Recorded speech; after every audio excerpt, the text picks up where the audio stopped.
तो साथियों नमस्कार और स्वागत है आप सभी का स्टडी सर्किल पे। और हम इस वीडियो में बात करने जा रहे हैं बिहार पुलिस कांस्टेबल 2023 के लिए जो भर्ती परीक्षा होने वाला है उसके लिए जो पिछले वर्ष पूछे जा चुके प्रश्न के सेट हैं उनके बारे में। और अगर हम सब्जेक्ट की बात करें तो इस वीडियो में हमने जीके, जीएस और करंट अफेयर्स, इसके अलावा बिहार का जीके और जीएस उसको शामिल किया है, जिससे 40 नंबर के सवाल पूछे जाते हैं।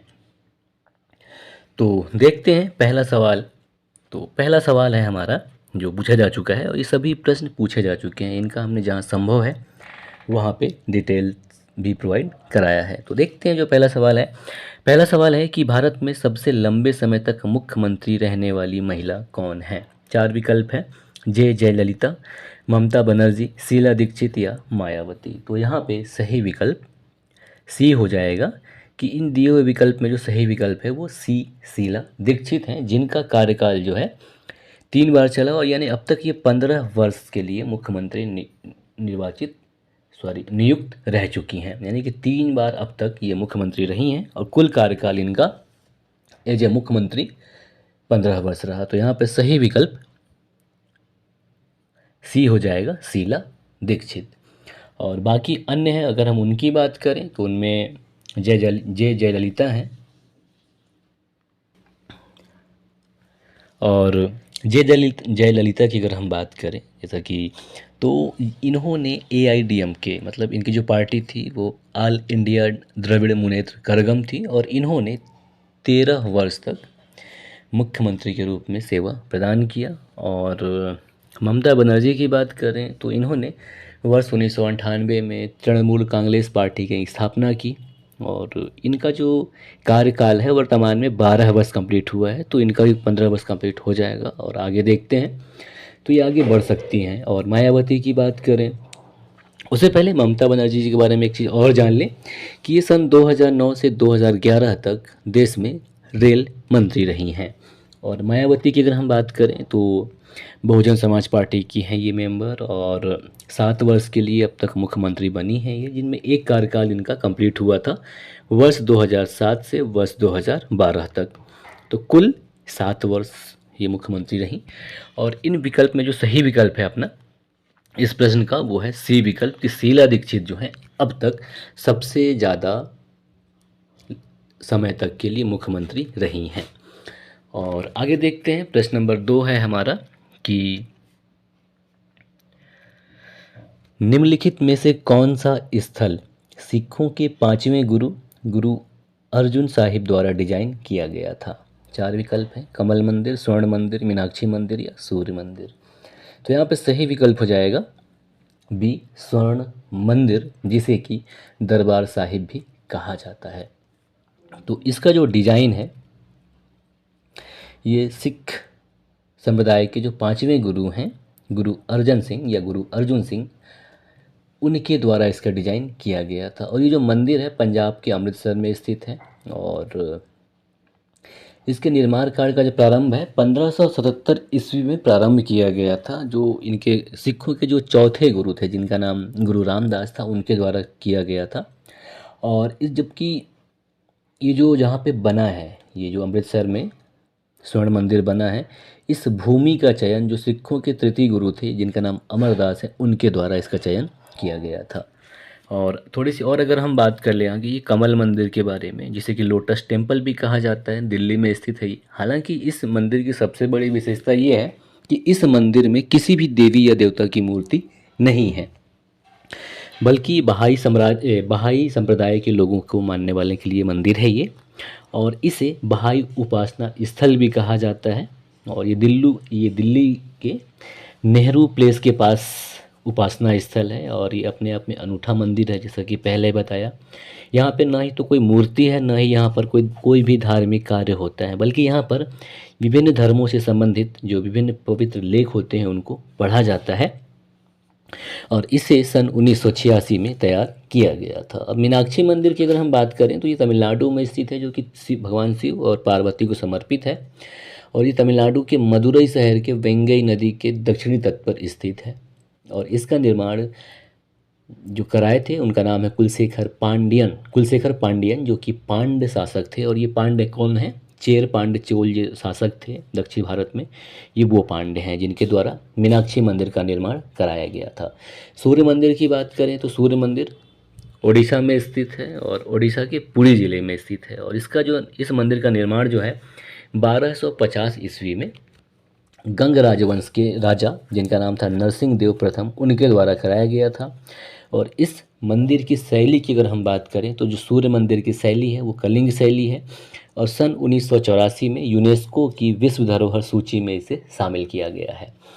अब आगे बढ़ते हैं, प्रश्न नंबर 3 देख लें। तो प्रश्न नंबर 3 है कि निम्न में से किसने प्रसिद्ध पुस्तक गीत गोविंद लिखी है? गुरु गोविंद, कालिदास, जयदेव या पंपा? तो यहाँ पे सही विकल्प क्या सी हो जाएगा कि जयदेव की रचित है गीत गोविंद, जो कि संस्कृत भाषा में रची गई है। और थोड़ी सी कालिदास की भी बात कर लें तो जिनको महानतम कवि माना जाता है भारत के संदर्भ में, इनकी कुछ रचनाएं हैं जिसमें खंड काव्य हैं, महाकाव्य हैं, नाटक हैं। तो इनके अगर नाटक की बात करें तो इनकी जो पहला जो रचना है इनका वो है मालविकाग्निमित्रम, 3 नाटक हैं इनके। और दूसरा है विक्रमोर्वशीयम यानी कि विक्रम उर्वशी और अभिज्ञान शाकुंतलम, जिससे इनको सबसे ज़्यादा प्रसिद्धि मिली। तो ये तीनों नाटक हैं। महाकाव्य की बात करें तो कुमार संभव और रघुवंश जो हैं रघुवंशम, ये महाकाव्य हैं। और खंड काव्य जो है ऋतुसंहार और मेघदूत हैं। ठीक है, तो ये हो गया थोड़ी सी कालिदास के बारे में जानकारी। अब प्रश्न नंबर 4 की बात कर लें तो प्रश्न नंबर 4 है कि तानसेन किसके दरबार में रहते थे? 4 विकल्प हैं, आदिल शाह, अशोक, अकबर या बहादुर शाह जफर। तो यहाँ पे सही विकल्प सी है कि तानसेन जो है वो अकबर के दरबार में नवरत्नों में शामिल थे। हालांकि तानसेन जो थे ये मूलतः मध्य प्रदेश में के हुआ करते थे और तत्कालीन जो रीवा राज्य के शासक रामचंद्र, उनके यहाँ गायन का कार्य करते थे। तो जो अकबर का एक दरबारी कवि अबुल फजल, सॉरी नॉट दरबारी कवि, अकबर के नवरत्नों में एक अबुल फजल, उसने जब तानसेन के बारे में सुना तो अकबर को सलाह दिया कि इसे भी अपने यहाँ बुला लो, हमारे यहाँ बहुत अच्छा रहेगा ये। ऐसा हुआ तो ये वहाँ चले गए। और जो तानसेन है इसका जो रियल नेम है वो रामतनु मिश्रा है। हालांकि अकबर को तानसेन को बुलाने के लिए राजा रामचंद्र से युद्ध भी करना पड़ा था, जो कि ज़्यादा बड़ा तो नहीं था लेकिन युद्ध था। उसके बाद फिर अकबर ने माफ़ी मांगा तो जाके फिर इनको भेजा गया तानसेन को। तो ये था कि जो तानसेन है ये अकबर के दरबार में सुशोभित थे। और प्रश्न नंबर 5 है कि द ब्लू अम्ब्रेला उपन्यास किसने लिखा है? रस्किन बॉन्ड, किरण देसाई, खुशवंत सिंह या विक्रम सेठ? तो यहाँ पे सही विकल्प ए हो जाएगा कि रस्किन बॉन्ड के द्वारा द ब्लू अम्ब्रेला उपन्यास लिखा गया है। और इस पर वर्ष 2005 में इसी नाम से एक मूवी भी बनी है जिसे कि बच्चों का बेहतरीन राष्ट्रीय फिल्म फेयर पुरस्कार मिला है 2005 में। और आगे बढ़ते हैं प्रश्न नंबर 6 की तरफ। तो प्रश्न नंबर 6 है कि स्वराज मेरा जन्मसिद्ध अधिकार है और मैं इसे लेकर रहूँगा का नारा किसने दिया? तो ये आपको बिल्कुल पता होना चाहिए, इतिहास का है सवाल ये। तो ये दिया गया था बाल गंगाधर तिलक के द्वारा। तो सही विकल्प यहाँ पे डी हो जाएगा। और इनके कुछ उपनाम भी हैं जिसकी अगर हम बात करें तो आधुनिक भारत के निर्माता, ये इनका उपनाम है जिसे कि महात्मा गांधी के द्वारा दिया गया था। और भारतीय क्रांति के जनक की उपाधि इनको जवाहरलाल नेहरू के द्वारा दी गई थी। और इनका जन्म जो है 23 जुलाई 1856 ईस्वी को महाराष्ट्र के रत्नागिरी में हुआ था, जबकि 1 अगस्त 1920 को इनका स्वर्गवास हुआ था।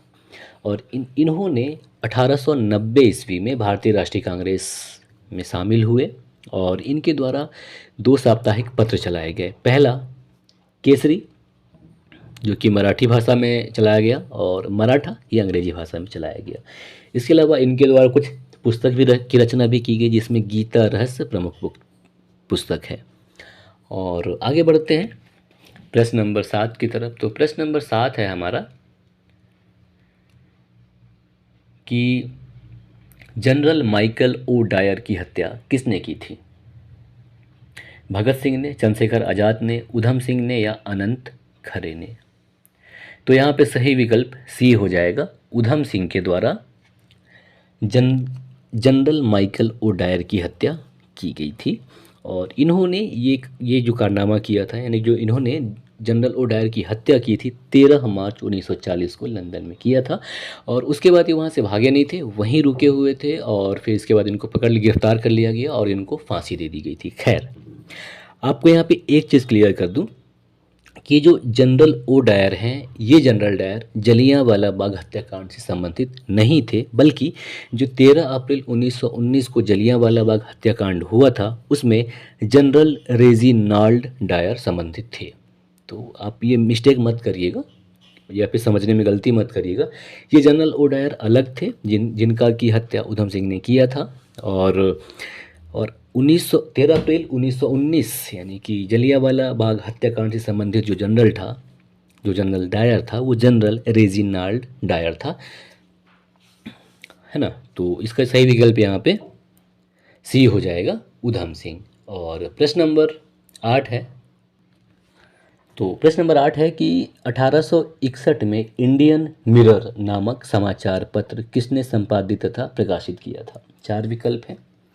देवेंद्रनाथ टैगोर, राजा राधाकांत देव, रविंद्रनाथ टैगोर या हरीश चंद्र मुखर्जी। तो यहाँ पे सही विकल्प ए हो जाएगा कि इंडियन मिरर को 1861 में देवेंद्रनाथ टैगोर के द्वारा संपादित और प्रकाशित किया गया था। हालांकि इसमें देवेंद्रनाथ टैगोर के साथ मनमोहन घोष भी शामिल थे, जिन्होंने इसे कलकत्ता से प्रकाशित किया और बाद में ये ब्रह्म समाज का एक मुख्य पत्र बन गया।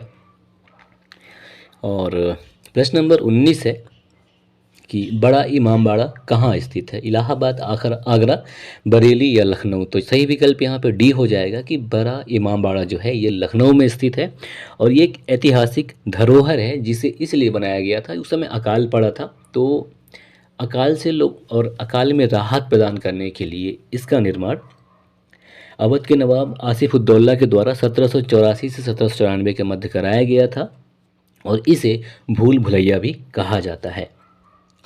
और प्रश्न नंबर 10 है कि माउंट आबू में दिलवाड़ा जैन मंदिर किसने बनवाए थे? सोलंकी, चंदेल, पाल या परमार? तो यहाँ पे सही विकल्प सी हो जाएगा, पाल। तो हालांकि ये पाल राजवंश नहीं है, बल्कि ये राजाओं के नाम है कि पाल राजाओं ने बनवाए थे। ये माउंट आबू में जो दिलवाड़ा मंदिर है, तो माउंट आबू जो कि राजस्थान में है और राजस्थान के सिरोही ज़िले में माउंट आबू नाम का एक जगह है, वहाँ ये जैन मंदिर है जो कि काफ़ी बहुत ही ज़्यादा उत्कृष्ट मतलब नमूना है, उत्कृष्ट उदाहरण है मंदिर का, जो कि बाहर से देखने में उतना अच्छा तो नहीं दिखते, पर आप अंदर जाएंगे तो आप मतलब आपकी आंख फटी की फटी रह जाएगी, ऐसा मंदिर है ये। जैन मंदिर है और ये मंदिरों का 5 समूह है यहाँ पे, और इसका निर्माण जो है 11वीं से 13वीं शताब्दी के मध्य कराया गया था। और राजवंशों की बात करें तो चालुक्य राजवंश यानी चालुक्य राजाओं के द्वारा कराया गया था, जिनका नाम था वास्तुपाल और तेजपाल, इनके द्वारा 1231 में कराया गया था। अब जैसा कि बताया आपको कि 5 मंदिरों का समूह है, तो इसमें कुछ आगे पीछे समय भी हुआ, लेकिन जो मुख्य मंदिर है उसका निर्माण वास्तुपाल और तेजपाल के द्वारा 1231 ईस्वी में कराया गया था। और एक विमल वसाही मंदिर सबसे प्राचीन है, जो कि प्रथम जैन तीर्थकर को समर्पित है ना। और ये जो मंदिर है ये राजस्थान में स्थित है, राजस्थान के सिरोही जिलों में, माउंट आबू में, है ना। तो यहाँ पे सही विकल्प सी हो जाएगा। और आगे बढ़ते हैं प्रश्न नंबर 11 की तरफ। प्रश्न नंबर 11 है कि चंदावर का युद्ध किसके किसके बीच लड़ा गया था? 4 विकल्प हैं। तो देखिए, चंदावर का युद्ध जो है 1194 ईस्वी में हुआ था, है ना। अब किसके किसके बीच लड़ा गया था? तो ये लड़ा गया था मोहम्मद गौरी और जयचंद के बीच में। तो सही विकल्प यहाँ पे बी हो जाएगा। और जयचंद जो थे ये कन्नौज के शासक थे और इस युद्ध में मोहम्मद गौरी की जीत हुई और जयचंद की हार होती है और मृत्यु भी हो जाती है। इसके अलावा मोहम्मद गौरी के द्वारा 1191 और 1192 में पृथ्वीराज चौहान से युद्ध लड़ा गया था। तो 1191 का जो प्रथम युद्ध हुआ था उसे तराइन का प्रथम युद्ध कहा जाता है, जिसमें कि पृथ्वीराज चौहान की विजय हुई थी, जबकि 1192 में जो दूसरा युद्ध हुआ था उसमें मोहम्मद गौरी की विजय हुई थी। और अगर हम चंदावर के युद्ध के बारे में थोड़ी सी और जानें तो जो प्रमुख चीज़ है वो ये कि ये जो लड़ाई हुई थी आगरा के समीप यमुना नदी पर हुआ था, चंदावर स्थल पर। और ये जो चंदावर का युद्ध था इसका नेतृत्व मोहम्मद गौरी का जो सेनापति कुतुबुद्दीन ऐबक था उसके द्वारा किया गया था, और यही कुतुबुद्दीन ऐबक आगे चलकर भारत में 1206 ईस्वी में गुलाम वंश की नींव रखता है। तो यहाँ पे जो सही विकल्प है वो बी हो जाएगा कि चंदावर का युद्ध जो है मोहम्मद गौरी और जयचंद के मध्य होता है। और प्रश्न नंबर 12 है कि गुलाम वंश का अंतिम शासक कौन था? इल्तुतमिश, बलबन, कैकूबाद या रजिया सुल्तान? तो सही विकल्प यहाँ पे सी हो जाएगा, कैकूबाद, जिसका पूरा नाम मुइजुद्दीन कैकूबाद था और इसने 1286 से 1290 ईस्वी तक शासन किया और बाद में इसको खिलजी वंश के द्वारा इसकी हत्या करके इसको हटा दिया जाता है और नया वंश खिलजी वंश स्थापित किया जाता है। तो यहाँ पे सही विकल्प सी कैकूबाद हो जाएगा। और गुलाम वंश की बात करें तो 1206 से 1290 ईस्वी तक चलता है, और इल्तुतमिश के शासनकाल की बात करें तो ये 1210 से 1236 ईस्वी तक शासन करता है ये। और बलबन की बात करें तो 1246 से इसका समय आता है, और रजिया सुल्तान की बात करें तो 1236 से 1239 यानी कि 3 वर्ष तक का शासनकाल इसका रहता है। आगे बढ़ते हैं और देखते हैं प्रश्न नंबर 13। प्रश्न नंबर 13 है कि अंग्रेजों द्वारा प्रथम व्यापार केंद्र किस स्थान पर स्थापित किया गया था? कोलकाता, लखनऊ, सूरत या मुंबई? तो सही विकल्प यहाँ पे सी हो जाएगा कि अंग्रेजों के द्वारा जो पहला व्यापार केंद्र था वो सूरत में स्थापित किया गया था वर्ष 1608 ईस्वी में, जबकि अंग्रेजों के द्वारा पहला कारखाना 1611 में मसूलीपट्टनम में स्थापित किया गया और दूसरा कारखाना 1615 ईस्वी में सूरत में स्थापित किया गया था। तो यहाँ पे व्यापार केंद्र के बारे में पूछ रहा है तो सही विकल्प सी सूरत हो जाएगा, है ना। और आगे बढ़ते हैं, प्रश्न नंबर 14 है जो कि भूगोल से संबंधित है, और अब आगे जो सवाल है कुछ हमारे वो भूगोल से हैं। तो प्रश्न नंबर 14 है कि पृथ्वी की सतह पर जल प्रचुर मात्रा में उपलब्ध है, ठीक। और पृथ्वी पर जल की उपलब्धता के संदर्भ में निम्नलिखित में से कौन सा कथन सही है? 4 कथन है, बताना कि इनमें से कौन सा सही है। कि पृथ्वी की सतह के केवल 3% भाग पर जल है, तो यह गलत है क्योंकि 3% जो जल है ये पीने योग्य है, ठीक, तो पहला गलत है। और दूसरा है कि पृथ्वी की सतह के केवल आधे भाग पर जल है, तो ये भी गलत है।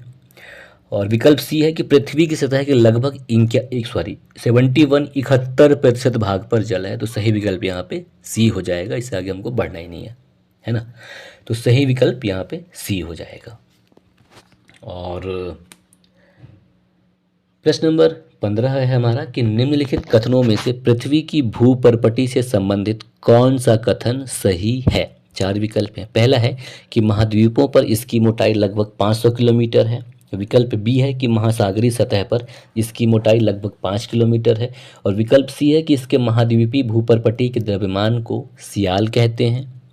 और डी विकल्प है कि महासागरीय भूपर्पटी को सीमा कहते हैं। तो बताना है कि क्रस्ट के बारे में से इनमें से कौन सा कथन सही है। तो यहाँ पे जो सही विकल्प हो जाएगा वो बी हो जाएगा कि महासागरीय सतह पर इसकी मोटाई यानी कि क्रस्ट की मोटाई जो होती है वो लगभग 5 किलोमीटर होती है। और क्रस्ट के बारे में थोड़ी सी और अगर हम बात करें तो जैसे कि आपको पता है कि जो पृथ्वी है, धरती है हमारा, इसको 3 परतों में विभाजित किया गया है। पहला भूपर्पटी जिसे क्रस्ट कहा जाता है, मेंटल, और तीसरा कोर। तो जो भूपर्पटी है, क्रस्ट है, ये पृथ्वी की सबसे बाहरी परत होती है और सबसे पतली परत होती है। इसकी औसत मोटाई जो है 5 से 40 किलोमीटर मोटी मानी गई है। और ये जो अब जो 2 प्रकार के भूपर्पटी होते हैं, पहला एक महासागरीय और महाद्वीपी। तो महाद्वीपी जो महाद्वीप के लिए हो और महासागरीय जो महासागर के नीचे हो, है ना। तो जो महासागरों के नीचे का जो भूपर्पटी है उसकी औसत मोटाई 5 किलोमीटर होती है, जबकि महाद्वीपी भूपर्पटी की औसत मोटाई जो है 40 किलोमीटर है। जब ऐसा कंडीशन है तो पहला कथन ऑटोमेटिक गलत हो जाएगा। तो सही विकल्प यहाँ पे बी हो जाएगा कि महासागरीय सतह पर इसकी मोटाई जो है भूपर्पटी की वो 5 किलोमीटर है। और यहाँ पे ध्यान देने वाली चीज़ है कि जो महाद्वीपीय भूपर्पटी है ये कम सघन होती है क्योंकि ये हल्की एवं भारी शैलों से मिक्स होकर बनी होती है, जबकि जो महासागरीय भूपर्पटी है इनका निर्माण सघन शैलों से होता है। और ये जो हमारा क्रस्ट है तो इसका निर्माण मुख्यतः सिलिका और एल्यूमिनियम से हुआ है, इसलिए इसे सियाल परत भी कहा जाता है। जबकि जो सीमा परत की बात कर रहे हैं तो उसका निर्माण उसका निर्माण मतलब उससे मेंटल का निर्माण हुआ है, तो मेंटल के लिए सीमा का प्रयोग किया जाता है, क्रस्ट के लिए नहीं। क्रस्ट के लिए सियाल का प्रयोग किया जाता है। और आगे बढ़ते हैं, यहाँ पे जो हमारा सही विकल्प वो बी होगा। और आगे बढ़ते हैं प्रश्न नंबर 16 की तरफ। तो प्रश्न नंबर 16 है कि निम्नलिखित में से किस गैस की वायुमंडल में नाइट्रोजन के बाद उच्च सांद्रता है, यानी कि ऐसा कौन सा गैस जो नाइट्रोजन के बाद सबसे ज़्यादा है। चार विकल्प हैं। पहला है ऑक्सीजन, नाइट्रोजन, ऑर्गन या कार्बन डाइऑक्साइड। तो सही विकल्प यहाँ पे क्या होगा, ए होगा, ऑक्सीजन।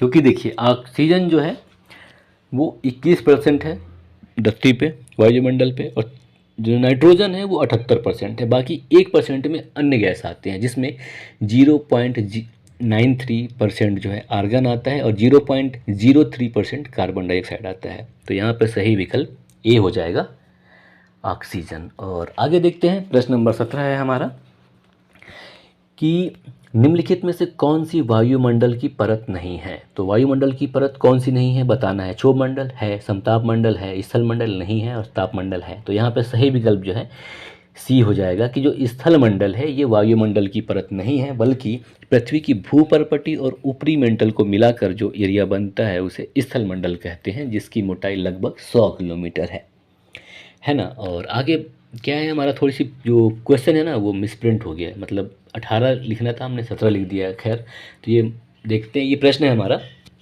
कि निम्नलिखित में से कौन सा एक वायु प्रदूषण का परिणाम नहीं है, यानी कि इनमें से कौन सा वायु प्रदूषण के कारण नहीं होता है।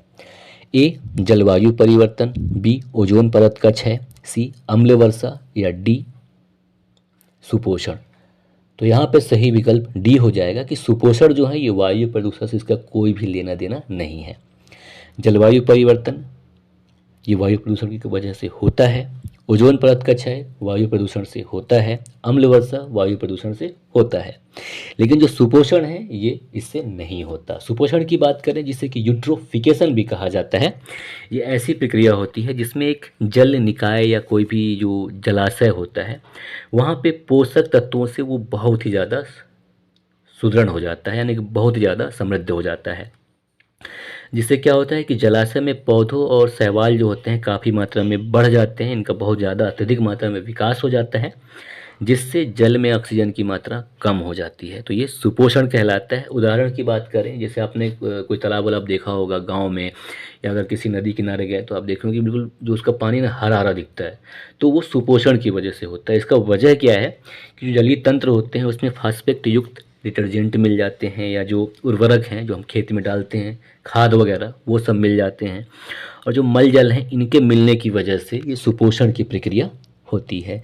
अब आगे देखते हैं, प्रश्न नंबर 18 है हमारा कि किसी देश में खनिज संसाधनों की उपलब्धता क्या सुनिश्चित करती है। चार विकल्प हैं। पहला है उस देश की ताकत, उस देश की लोकप्रियता, उस देश का सकल घरेलू उत्पाद, या उस देश के आर्थिक विकास की गति। तो यहाँ पे क्या होगा, डी विकल्प सही होगा कि उस देश के आर्थिक विकास की गति को निर्धारित करती है। ठीक है, तो इसका सही विकल्प डी हो जाएगा। और प्रश्न नंबर 19 है हमारा कि ब्राज़ील के उष्णकटिबंधीय घास के मैदानों को क्या कहते हैं। लानोस, सवाना, पंपास या कैंपोस। तो यहाँ पे सही विकल्प डी हो जाएगा कि जो ब्राज़ील की घास भूमि है उसे कैंपोस कहा जाता है। और ये जो उष्णकटिबंधीय घास मैदान है ये टोटली मतलब सवाना प्रकार के घास होते हैं, जिसमें लेनोस जो है ये भी एक घास भूमि है जो कि वेनेजुएला यानी कि दक्षिण अमेरिका में पाई जाती है, और ये आर्द्र शुष्क उष्णकटिबंधीय क्षेत्र है। ठीक है, जबकि जो सवाना घास भूमि है ये क्या है, लगभग 5 मीटर लंबी और सघन घास भूमि होती है, जिसे हाथी घास कहा जाता है। और ये अफ्रीका, भारत, ब्राज़ील और पूर्वी ऑस्ट्रेलिया इसके प्रमुख क्षेत्र हैं जहाँ इनके अलग अलग नाम हैं। और पंपास की अगर हम बात करें या पैम्पोस जिसे कहा जाता है, तो ये दक्षिण अमेरिका में जो घास भूमि है उसे पैम्पोस कहा जाता है। और लेनोस की बात करूँ तो ये वेनेजुएला में पाया जाता है। लेकिन हमारा जो क्वेश्चन है कि ब्राज़ील के उष्णकटिबंधीय घास के मैदानों को क्या कहा जाता है, तो इसे कैंपास या कंपोस कहा जाता है। तो सही विकल्प डी हो जाएगा। और प्रश्न नंबर 20वां है हमारा कि पृथ्वी की भूपर्पट्टी में प्रचुर मात्रा में पाया जाने वाला तत्व कौन सा है। ऑक्सीजन, सिलिका, लोहा या एल्यूमिनियम।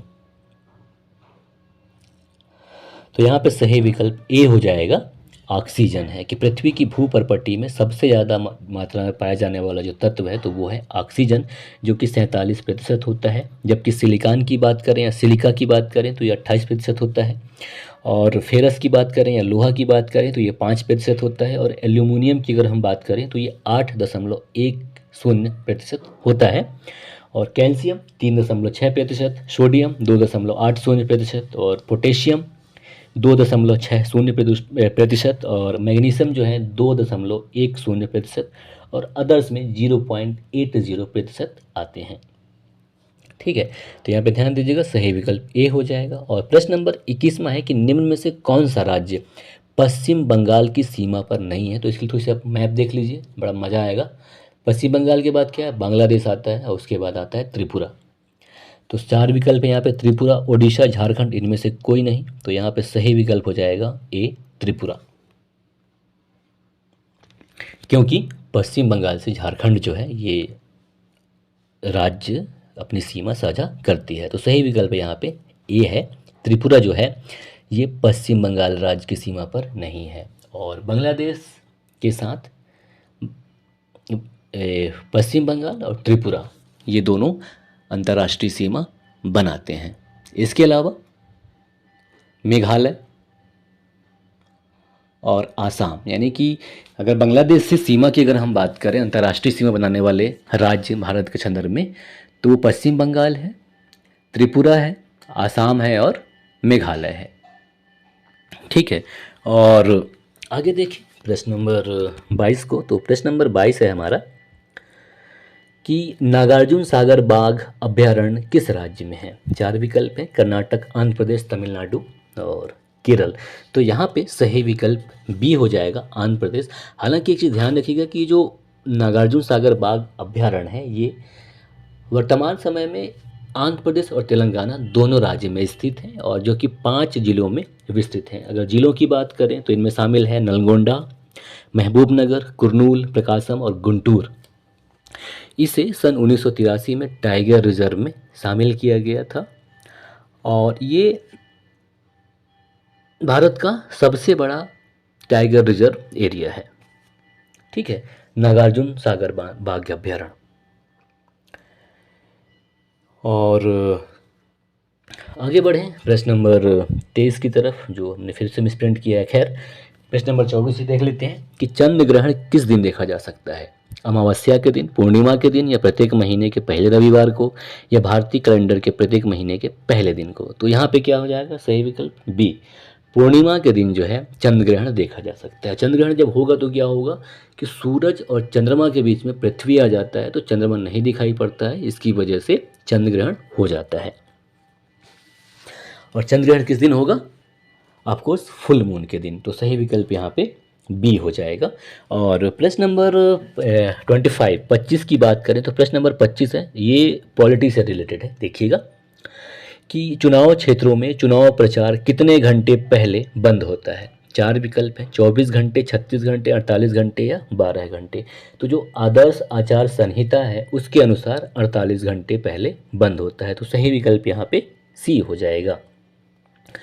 और प्रश्न नंबर 26 है कि भारतीय पंचायती राज का सबसे छोटा भाग कौन सा है। पंचायत समिति, जिला परिषद, ग्राम पंचायत या ग्राम समिति। तो सही विकल्प यहाँ पे सी हो जाएगा कि ग्राम पंचायत जो है ये पंचायत, भारतीय पंचायती राज का, नॉट बिहार, ये भारतीय पंचायती राज की बात कर रहा है। तो सही विकल्प सी हो जाएगा, ग्राम पंचायत।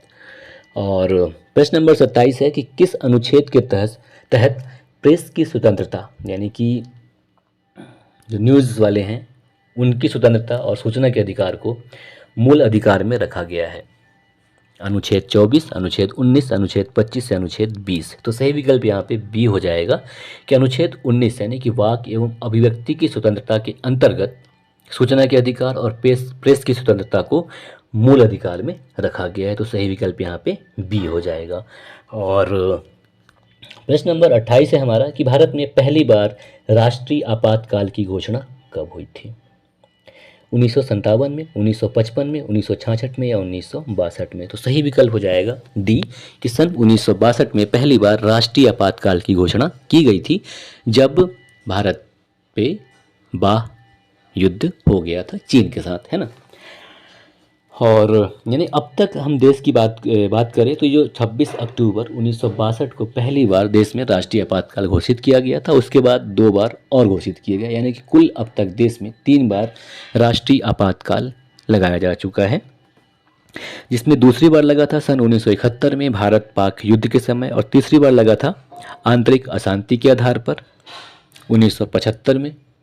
और इसमें अगर राष्ट्रीय आपातकाल की बात करें तो भारतीय संविधान के अनुच्छेद 352 में आपातकाल के बारे में बताया गया है, और संविधान में से भी कहा गया कि आपातकाल की घोषणा वाक्य का प्रयोग किया गया है, और युद्ध, बाह्य आक्रमण और जब सशस्त्र विद्रोह हो तो इसके कारण आपातकाल की घोषणा जो है राष्ट्रपति करते हैं।